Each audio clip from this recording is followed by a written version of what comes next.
Today I'm happy to have a guest like Matthew Sanjari here, the founder and lead business coach of Prime Consulting. Welcome, Matthew. Hey, thanks for having me, man. Amazing. Do you want to tell us a little bit more about yourself, your background, and what you do? Yeah, so like you said, I'm a business coach and strategic consultant. Mm-hmm. I've been in the consulting game for a while now, but this iteration of All my right. business has been about a year and a half now, Mm-hmm. and it's been the byproduct of honestly over 15 years of experience in the business ownership, entrepreneur consulting space. So Mm. I own a real estate development company. Uh, All right. I've I've owned a marketing company that I had a successful exit from about a year and a half ago. Did that for 10 years. Mm-hmm. As well, I worked on and off as a pastor for about 14 years. So it doesn't really matter kind of what the skins were or what the outside was. It feels like Mm-hmm. I've been doing the same thing, which is helping people reach their potential and Mm-hmm. maximizing kind of what they're doing over the last little Yeah. bit. Okay, that sounds good. So in terms of your journey, let's start from the beginning, shall we? So when did your entrepreneurial journey start? Yeah, so I've always dabbled in entrepreneurship. I've always Mm-hmm. had a passion to kind of build and start something, but I think 2013, so about 11 years ago, is when it formally started, and that's when I started my marketing company. Okay. Um, I like to tell people I I love entrepreneurship. I love building businesses, but I it kind of happened by accident. Um, All right. yeah, one of my friends, he gave me a call. He was working at a company that builds and installs pools, a pretty prestigious company. Okay. And I was Mm-hmm. in a really, really bad spot in my life. I wasn't doing well. I wasn't working. I was battling. I'd had a traumatic near-death experience the year before. And so Mm-hmm. he had called me and said, hey, he basically wanted to do me a favor and said, I know you're good with computers. Can you come in and just help around? And I said, sure. I needed money. I said, absolutely. And I Yeah. went in today, met the owner of the pool business, and somehow by the end of when I walked out, I had my first marketing client. I didn't go to school Mm-hmm. for marketing, didn't know much about marketing, but we had a great conversation. He had a problem, a need, and I had said, I can figure that out.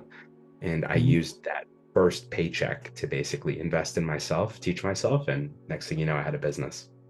That's amazing. You said an incident near the death experience. Do you Yeah. want to tell us a little bit more about that? Yeah, in 2012, so about 12 years ago, Mm-hmm. I was driving home late one night in the countryside. I was dating a girl who lived Okay. out there, and it Mm-hmm. was pitch black. So to give people just a framework, it was dark at night. It's the country, so houses are very spread apart. And Yeah. I was driving an SUV. It was pretty big, and before I knew it, two horses jumped out onto the road that were Oh. bigger than my SUV, and there's nothing I could do to hit them.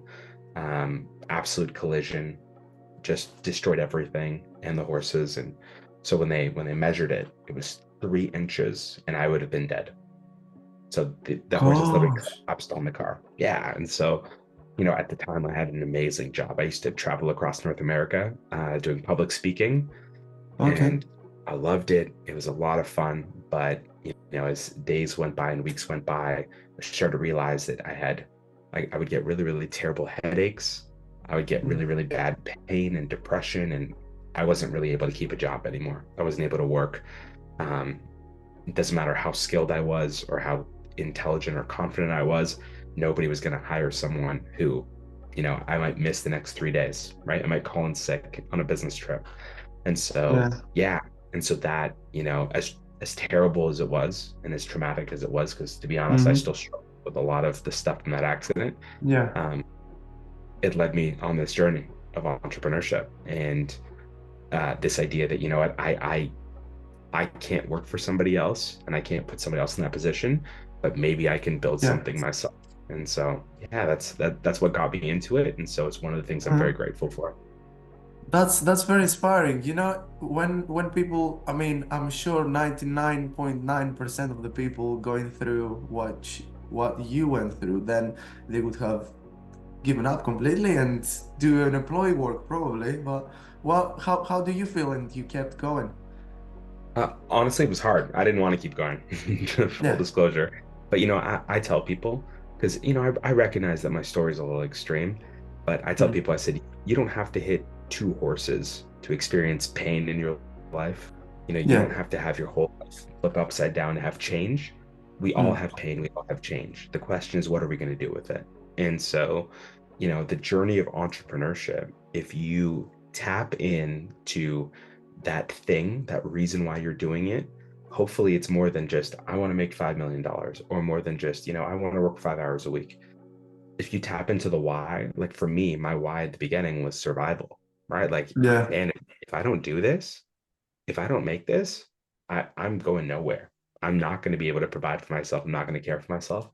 And Yeah. eventually, that really helped me push through hard times because I mean, I'm sure as every entrepreneur, anybody starting something knows that that beginning can be rough, right? A lot of Yeah. Yeah. Yeah. rejection, a lot of stuff like that. But it's one of the biggest things now. I look back, all of those things Mm. that I went through, all that pain, all that change, I was able to find purpose in it. And it's what I help my Mm. clients through, right? My clients haven't Yeah. necessarily been through near-death experiences, but my clients have wanted to give up.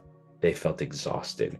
They've Mm. struggled to find new business or keep new Yeah. business. And these are all things that I had to go through. So again, Mm. would I go through it again? I'm not so sure, but I'm glad now that on the other side that it's brought a lot of purpose to my life. That's nice. That's nice to hear. So when you were looking back, did you have a plan that would lead you to a world-class lifestyle or satisfaction, let's say? Honestly, I mean, I always had dreams and ambitions of that stuff. Like I Mm-hmm. always knew I was gonna at some point become an entrepreneur. I loved Mm-hmm. that, but even though I had those dreams and those plans, I didn't choose the journey. The journey definitely took me in a different way, right? And so, Yeah. obviously, I love my life. I love what I get to do. So to answer that, I think I always kind of had those plans, but I think those plans have evolved and changed. And I think that's one of the biggest things that I think is important for every entrepreneur is it's Mm-hmm. cool to have goals. It's important to have vision Yeah. and ambition, but be open that things may not go the way you think. The road may not be exactly the way you laid it out. The Yeah. bigger thing is that you get there, right? And so, Mm. yeah, Yeah. I'd say I've always envisioned that kind of life and that kind of Mm-hmm. desire to have that success. The Yeah. approach was just something I had never thought of. Mm. That's nice. So going back to the near death experience, how because you mentioned change and there is always pain in people's lives and they just don't want to change, let's say. But you changed in a positive way. Do you think that the actions you did, that the actions you took after that experience are completely different from the actions you wanted to take before that experience? Uh, no, no, I actually don't think so, right? Like the Hmm. the interesting thing that I think when we all go on this journey, again, I work with Hmm. entrepreneurs, business owners, and a lot of high performers, high level leaders. Yeah, And the thing that I notice is that what situations like this do is it actually all it does is reveal what's actually inside of us, right? yeah, Like, when you want to build something or you want to be an entrepreneur, you're gonna face opposition. You're gonna have a hard time. And those hard times, we can either complain about them, we can be upset about them, whatever, or we can see them for what they are. They are mm, opportunities to reveal what we're made of. yeah, And for me, going on this journey, again, I didn't plan it. What it mm, did is it really revealed, I mean, if we want to talk business, it really revealed, I was like, man, I have a lot of passion, I have a lot of ambition. I know mm, nothing about systems. I know nothing about structure. Like yeah. I was at a point early in the few years where as every client that I added, I would lose. As quickly as I was Oh, adding, I was losing them because at the end of the day, I did it really exposed in me a lot of things um that I was not prepared for, I was not equipped for. And yeah. now I learned, I was like, oh man, I need to get this stuff in order. I need to get this crap in order. And so again, we're all going to go through that change. We're all going to go through that pain. It's just important to me that, don't waste it, use it, right? Learn from it and have the Mm. attitude that I'm going to go through this regardless. So let's make sure that something great comes out of this. Okay, I see. So, saying this, do you think it's possible for an entrepreneur to set their goals in place for a work-life balance? Totally. And it's one of the biggest things that I work with people on. Mm-hmm. Because again, for so many entrepreneurs, uh, fortunately or unfortunately, their identity is also their business, right? But at the end of the day, we're not trying to, and this is why I try and not push people away from goals, but to shy away from just setting goals. And I want them to Yeah. find a why. The why is so much bigger. Like a great way to explain this, when you have a goal has a beginning, middle, and end. But when you Yeah. get to the end, you have to set a new goal. Whereas when I have a Mm. why, man, that why can exist from now, 20s, 30s, 40s, 50s, 60s, till I'm 100. What Mm. I'm doing might change, the what, but the why remains the same. And so for me, it's really important for when you find that why, and that why is, man, I want peace of mind. I want to Yeah. spend time with my loved ones.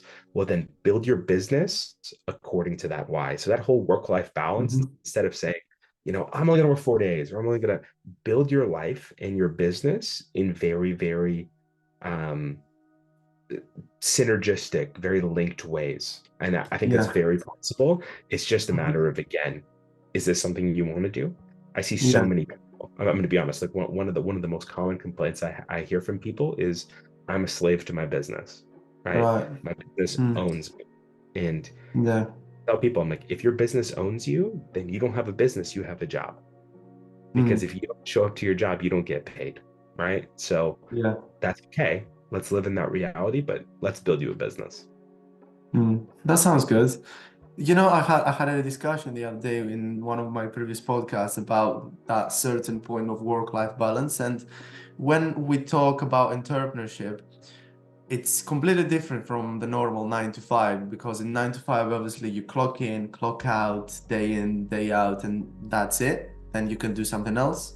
But in entrepreneurship, we agreed on that especially when you first start in a business, you get to have that plan and that routine of you waking up, getting to work, do the tasks, and as long as it takes, as long as you want, until you finish the tasks, might be all day, might be, most of the day. So would it be fair to say that at the start it's not really possible if you want to set yourself apart in that journey? Yeah, I don't know. Honestly, I disagree. I think, again, it depends on what you set out to do, right? Like, Hmm. I think there's this notion in entrepreneurship when we use words like hustle and grind that things are going to be Yeah, hard, they're going to be tough. And listen, I just said pain and change are constant. So I'm not sitting here saying it's going to be easy, but yeah. you have the power. You get to decide, right? You like you get to decide, okay, if $1 this year, 60 hours a week, or am I going to make 650 grand and keep Mm. my sanity, and my mind? And man, let me tell you, if we sit down and analyze the effects on your body, your health, your relationships, sometimes choosing the second option and the lower amount is the way to go. And that's Yeah, painful for a lot of people to hear because think, oh, the bigger number is better. But man, and that's why one of the things I work with my clients on is like, let's learn leverage, right? Like if we're going to build a business yeah, and we want to be successful, one of the first things we need to do is bring help, bring support so that even if I'm starting out, I don't have to be the guy necessarily who's answering the phone at 9 p.m. Or I don't have to live in a world where I'm held hostage to my clients. It all depends on your mm, decisions and what you want. And for some people, because they're so yeah. consumed by a number or so consumed by, I want that yacht or I want that supercar. And hey, all the power to you, then Mm, you know what? Sometimes we're willing to make those compromises. And for me, mm. I've done that. I've been there. And I try and advise people, it's not worth it. You may get what you want, but it's going to cost you a lot in the meantime. Yeah, I see. So would you say for yourself that to set it, where did you set it, let's say? Obviously, at the beginning, it's a different journey than the person you are now, but when it's a good time to set those expectations for yourself? Yeah, honestly, if you can, do it right now. right? I don't care if you're Okay. 5 years in. I don't care if you're starting or if you're thinking about starting. Do it now. That's one of the things that I wish I had done in the past.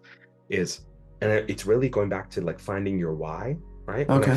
When I found out my why, right? Like, hey, look, I love money, I love travel, I love success, but all of those are poor whys. They're not good whys. My why Mm. was always, I want to take care of my family, my Mm. future family, my current family. Exactly. I want to live a great life with my friends, and I want to own my Yeah. time.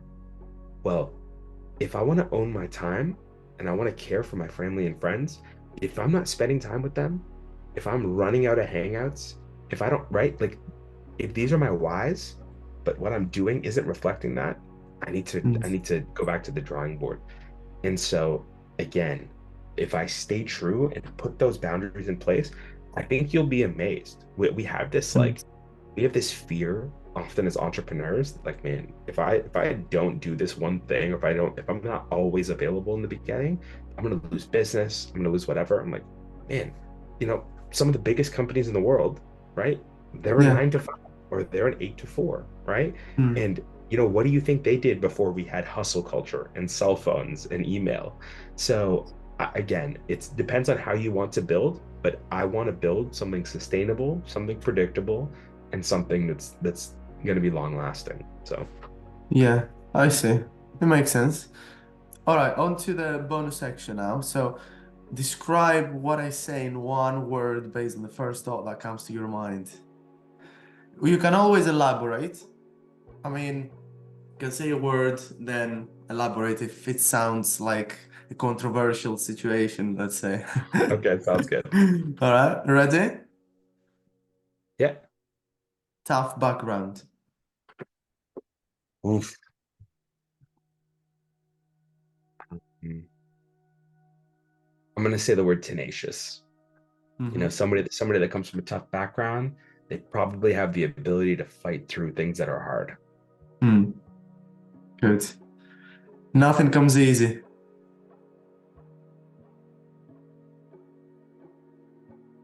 I'm going to cheat and say 2 words and say good things. Mm-hmm. Overnight success. Impossible. Mm-hmm. Life changing. I'm going to cheat again and say a phrase. I'll say it's not worth it if it's not going to change your life. Mm-hmm. Sounds good. World-class lifestyle.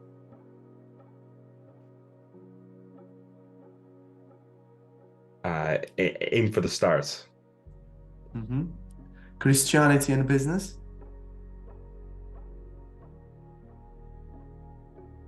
Yeah, build with your faith. I like that. Mm-hmm. Optimization and growth. Oh, my favorite. My favorite. Um, Constant. Need to do it every day. Constant. I love that. I love that. I really love that.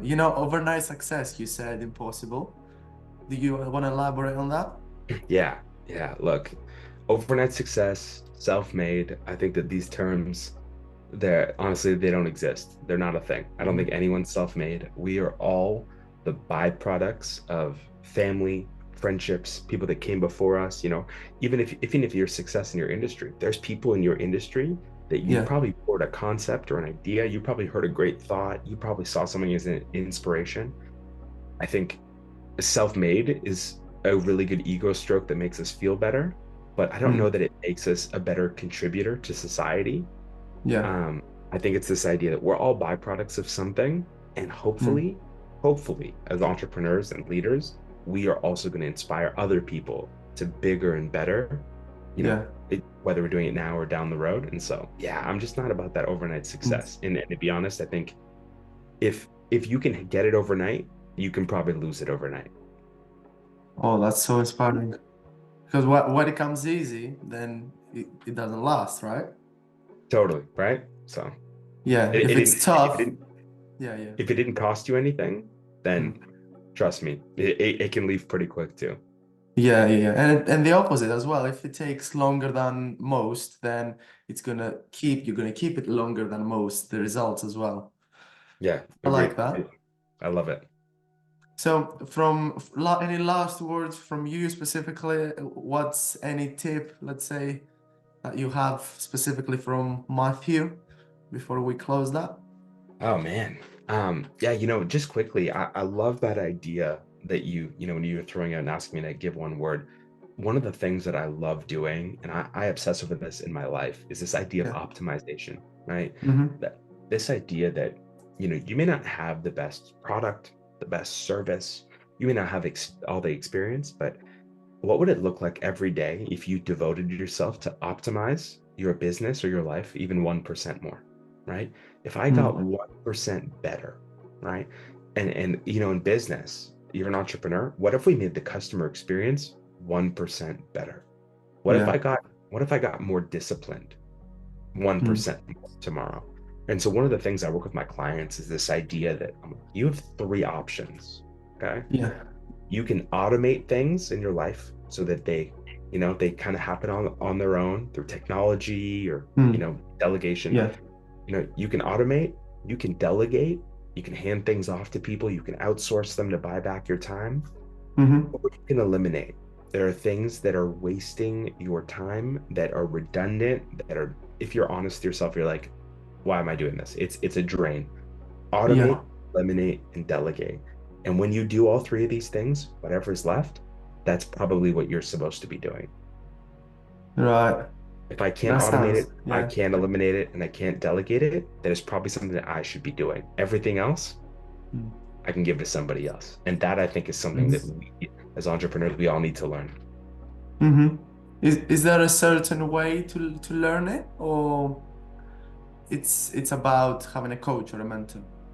I mean, listen, hire me as a business coach. That's my plug. No, I mean, honestly, there's so many ways. There's so many methods. But I think if you just sat down and you just, as easy as putting down on a piece of paper and saying, I'm going to list everything I do for the business, which, especially when we're starting out as Mm. entrepreneurs, it's everything. You're doing marketing, you're Yeah. doing accounting, all this. And you start to say, okay, do I absolutely need to do this or can someone do Mm. this? Right? Can Yeah. this be done by a computer? Right? Mm. Is this something that's redundant on this list? Great. And so now I put these things in the categories and then I look at what's left and I'm like, man, now I have a list of things that I should be doing. And I also have a list of maybe I don't have the budget to hire someone, but I can start to outsource this, or I can pay $10 a month for a software, or there's so many free trials out there that I can use. And so just start with a list, put your things on paper and start to put them in those categories. And I think you'll be Yeah. amazed at what you find and what wastes your time. Amazing. Right. Thank you so much, Matthew, for coming in and spreading all that positivity and energy. Of course, man. Thank you for having me. I hope that's helpful for people. It's astonishing, trust me. And that was Matthew Sanjari, ladies and gentlemen.